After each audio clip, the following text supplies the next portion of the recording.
इस साल चीनी का उत्पादन 11% तक कम हुआ है। इससे कई राज्यों में चीनी के दाम 65 से 70 रुपए प्रति किलो तक पहुंच गए हैं। कीमतें काबू में करने के लिए सरकार ने कई कदम उठाए हैं। सरकार के आदेश के बाद होलसेल दामों में 500 रुपए प्रति क्विंटल तक की गिरावट देखने को मिल रही है। क्या चीनी मिलों के पास पर्याप्त मात्रा में स्टॉक है और क्या त्योहारों में ग्राहकों को सस्ती चीनी खाने को मिलेगी? इस पर आईएसएमए के प्रेसिडेंट नीरज सिरगांवकर से खास बात की हमारे संवाददाता मनचंदा ने।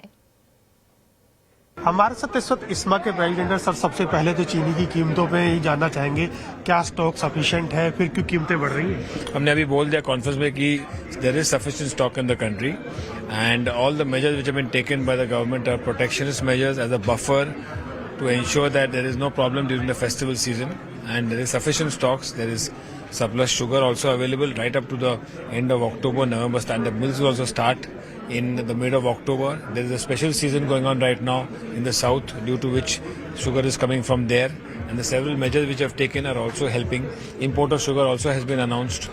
So that is तो सर, कब तक हमको लगता है कि कीमतें कम हो जाएंगी?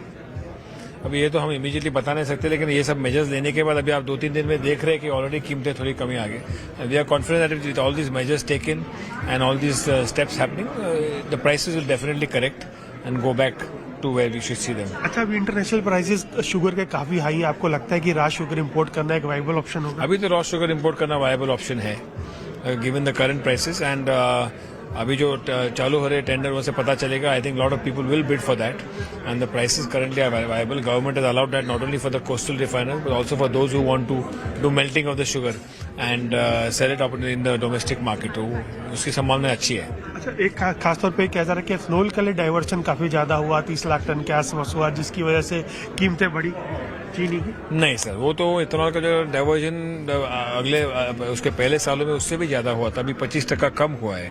और ग्रेन के उत्पादन से जो इथेनॉल बनता है वो 70 से 70 to 80% है compare to molasses which is 20-25%. That has reduced and that has no bearing on the current situation because there are stocks and there is sugar as of now going into the new season. तो उसकी वजह से ethanol की वजह से I don't think there is any connection between the ethanol program and this. Sir, एक आखिरी सवाल, त्योहार शुरू होने वाले, तो आपको क्या लगता है त्योहारों के दौरान कीमतें बढ़ी रहेंगी या कम होंगी? हमारे सब एफर्ट्स जारी है कि the prices stay under control so the consumers and the publics during the important festival season are able to buy sugar at reasonable rates. So with all these measures taken by the government and well supported by the industry and ISMA, we are hopeful that everything will again come back to a more reasonable price. And right now there is a lot of speculation due to which this is happening. Actual deals are happening at a lower price, so we are hopeful that